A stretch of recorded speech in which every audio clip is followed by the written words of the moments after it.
नारद जी ने पूछा, भगवती कैसे हिमालय के घर में कन्या बनकर आई, ये सुनाइए। ब्रह्मा जी ने बड़ा सुंदर चरित्र सुनाया। दक्ष प्रजापति की 60 बेटी कल बताया था आपको, उनमें से 3 का विवाह, उन्होंने स्वधा नाम की कन्या का विवाह पितरों के साथ किया। उसके 3 कन्याएं हुई, मैना, धन्या, कलावती। मैना, धन्या, कलावती। सज्जनों, एक बार ये तीनों श्वेत द्वीप गई। श्वेत द्वीप में भी भगवान नारायण विराजमान है, जैसे वैकुंठ में है ना, ऐसे भगवान नारायण बैठे थे, उनको नमन किया। लेकिन बगल में बैठे थे सनकादि मुनि, उन पर ध्यान नहीं दिया, उनको प्रणाम नहीं किया। सनकादि मुनियों को क्रोध आ गया और उन्होंने श्राप दे दिया कि तुम तीनों मनुष्यों की स्त्रियां बनो, मनुष्य रूप में मनुष्य योनि में जन्म लो और मनुष्यों की स्त्रियां बनो। तीनों ने जब क्षमा मांगी तो सनकादि मुनियों ने एक आशीर्वाद दे दिया। आप लोगों से हमने भी पूछा था, पार्वती जी, सीता जी और राधा रानी में क्या संबंध है? कुछ पता है किसी को इस बारे में?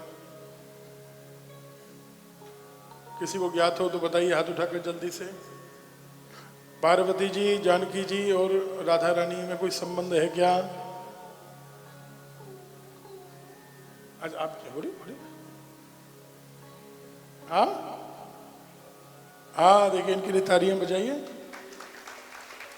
बाबूलाल जी, आपको सुनाई दिया? नहीं नहीं नहीं, नहीं, ये नहीं कहा उन्होंने। तीनों ने कहा, इन्होंने कहा मौसेरी बहनें हैं तीनों। बोलो राधे राधे। पार्वती जी, जानकी जी और राधा रानी, ये तीनों कौन है? मौसेरी बहनें हैं। ये सुना था क्या कभी हमने? कभी सुना था? सोचा था क्या ऐसा हो सकता है क्या? तीनों के योग अलग हैं, जब प्रकट होती हैं विवाह होते हैं। हमने तो ऐसा सोचा ही नहीं होगा, ऐसा है। सनकादि मुनियों ने क्षमा मांगने पर आशीर्वाद दे दिया कि मैना पृथ्वी पर जब जाएंगी, इनका विवाह हिमालय से होगा, इनके घर में श्री पार्वती जी का प्राकट्य होगा।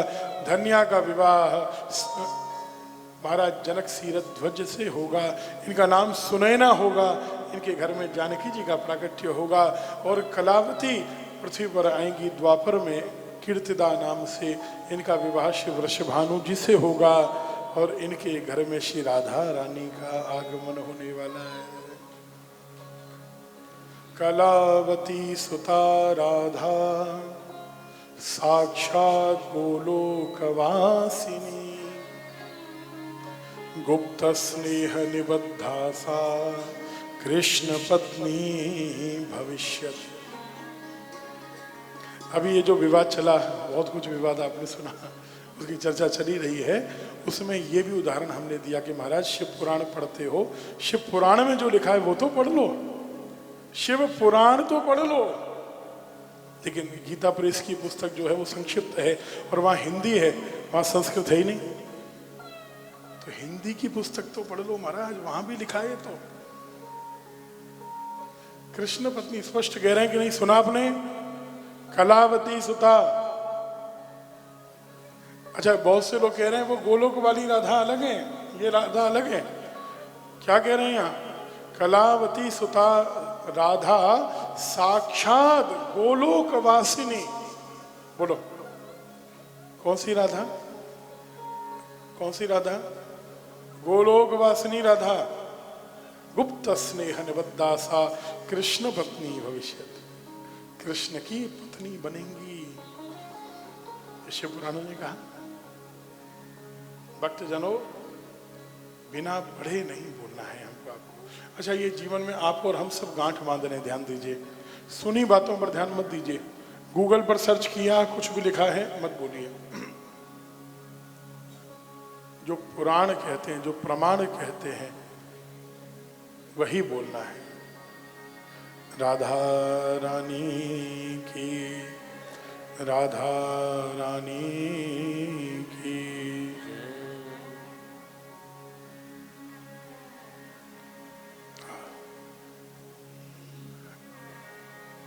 अब ये आशीर्वाद मिल गया।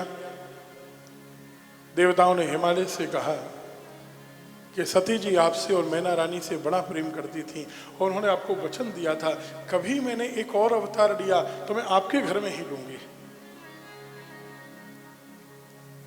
देवताओं ने जाकर भगवती से इस प्रार्थना की है। भगवती ने प्रकट होकर वरदान दिया और आशीर्वाद दिया कि मैं हिमालय मैना अगर आराधना करें तो उनके घर में कन्या बनकर, थोड़ा बोलते रहो, आप लोग बोलते नहीं हो, बस ये समस्या है। थोड़ा बोलोगे तो हमको आनंद आएगा। देखो हमारे गले में तकलीफ है, आप जानते हो, इसके लिए हम क्षमा मांगते हैं कि गला सही नहीं हो पा रहा है, नहीं तो गला सही होता तो और हमको आनंद आता। प्रयास तो हम लोग पूरा करते हैं, लेकिन हम और आप बैठ जाते हैं तो उठ भी जाते हैं। ये गला ऐसा है जो बैठ जाता है तो उठता नहीं है।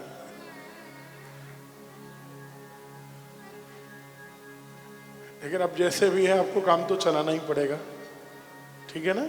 चल जाएगा कि नहीं चल जाएगा? हाँ, अरे थोड़ा पीछे वाले नहीं बोले। चलिए राधे राधे।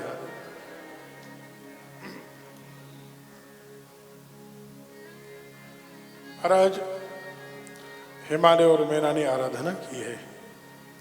अब ध्यान से सुनिएगा प्रसंग को।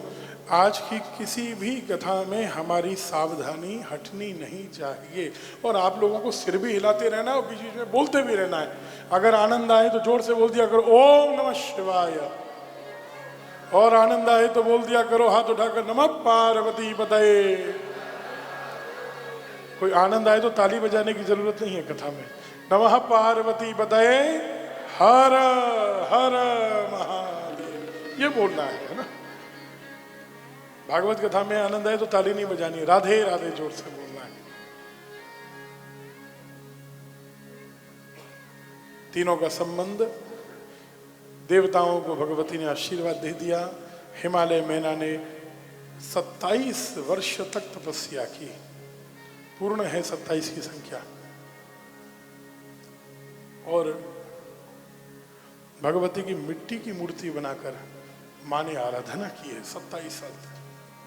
निराहार भी रही हैं, हवा का भी आहार किया, केवल जल पर भी रही हैं। भगवती ने आशीर्वाद दिया पहले मेरे 100 भाइयों का जन्म होगा तब मैं घर में आऊंगी छोटी बेटी बनकर। मैना का 100 भाइयों का जन्म, और उसके बाद बड़े सुंदर समय में भगवती पार्वती घर में पधार रही हैं।